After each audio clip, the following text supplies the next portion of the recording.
यामिनीज food and लाईफमध्ये तुमचं स्वागत आहे. आज मी बनवले आहे कोलंबी राईस आणि तो कोलंबी राईस मी शूट करायचा विसरले, पण मी तुम्हाला आत्ता हा असा दाखवते आहे. बघा किती छान झाला आहे. त्याचा कलर असा छान केशरी आला आहे, पण इथे तो पिवळा पिवळा दिसतोय. खूप सुंदर झाला आहे राईस. बघा, आज मी आणि माझी मुलगीच आहोत खायला, त्याच्यामुळे मी पटकन 1 मील पॉट बनवला आहे.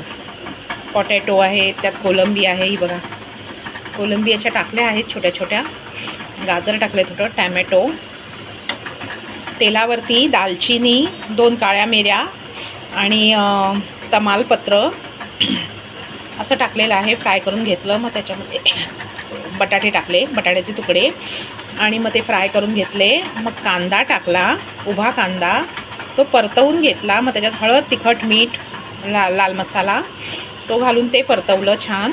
आणि मग धुतलेला, निथळून ठेवलेला साधा राईस आणि त्यात बासमती राईस असं मिक्स करून टाकलं.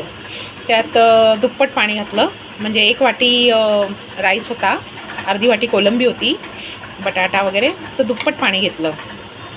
आणि आता ते पाणी आटलं आहे. आता मी हा गॅस भांडं तव्यावर ठेवते. आता मी गॅस मंद केला आहे आणि हा तव्यावरती ठेवला आहे गॅस मंद करून, म्हणजे कसा तो मोकळा मोकळा होईल आणि छान शिजेल. आता मी त्याच्यावर झाकण ठेवते. चमचा काढून घेते. एका हाताने मोबाईल धरायला लागतो. प्लीज माझ्या चॅनलला सबस्क्राईब करा आणि शेअर करा, लाईक्स द्या, म्हणजे मला पण थोडा आनंद मिळेल, माझंही चॅनल चालू लागेल. माझं एक चॅनल हॅक झालं होतं, यामिनीज सिम्पल फूड गाईड. आता ह्याच्यावरती मी हे झाकण ठेवते आणि थोड्या वेळाने फुलेल भात, मग तेव्हा मी काढते. आता मी चमच्यामध्येच लिंबू पिळून घेते आणि तो मी भातात घालणार आहे. मला एका हाताने करावं लागतं ना काम, एका हातात मोबाईल असतो. आता मी हा भातावर टाकते.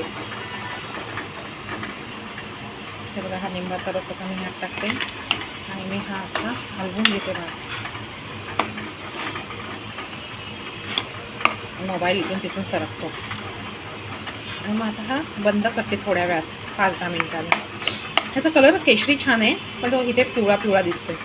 मे बी तो जवळ पकडल्यामुळे वाफेने असेल. तर अशा रीतीने आपण बघूया हे कितपत शिजली आहे. हे दुसरं कोलंबीचं कालवड आहे, ते मी गरम व्हायला ठेवलं होतं.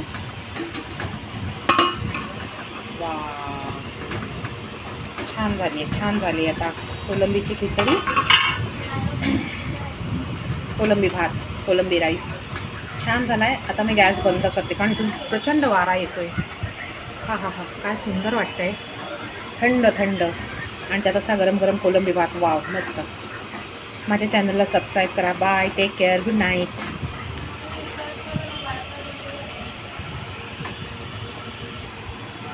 ज्यांना जमेल त्यांनी वरून तूप घाला. आता माझ्याकडचं तूप संपलेलं आहे, पण जे पडेल ते त्याच्यामध्ये थेंब थेंब पडतं आणि ते खूप छान लागतं. मग तुपाची चव थोडंसं घाला, कारण कोलंबी मच्छीमध्ये आपण तूप घालत नाही, पण ह्याच्यात थोडंसं वरतून घालायचं भातामध्ये, म्हणजे ते भात मोकळा होतो आणि छान होतो. तूप घातल्यामुळे कोलंबी राईसचा वास इतका छान येतो आहे, सुगंध येतो आहे, की असं वाटते आत्ता लगेच जेवायला बसावं. Bye bye. तुम्ही पण करा आणि मला कळवा तुमचा अभिप्राय. हा थोडासा गरम मसाला म्हणून मी फिश मसाला टाकते, थोडासा छान वासासाठी.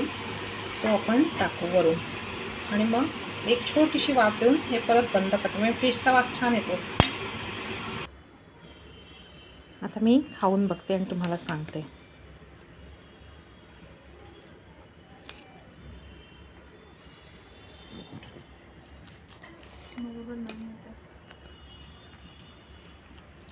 छान झालं आहे, मस्त.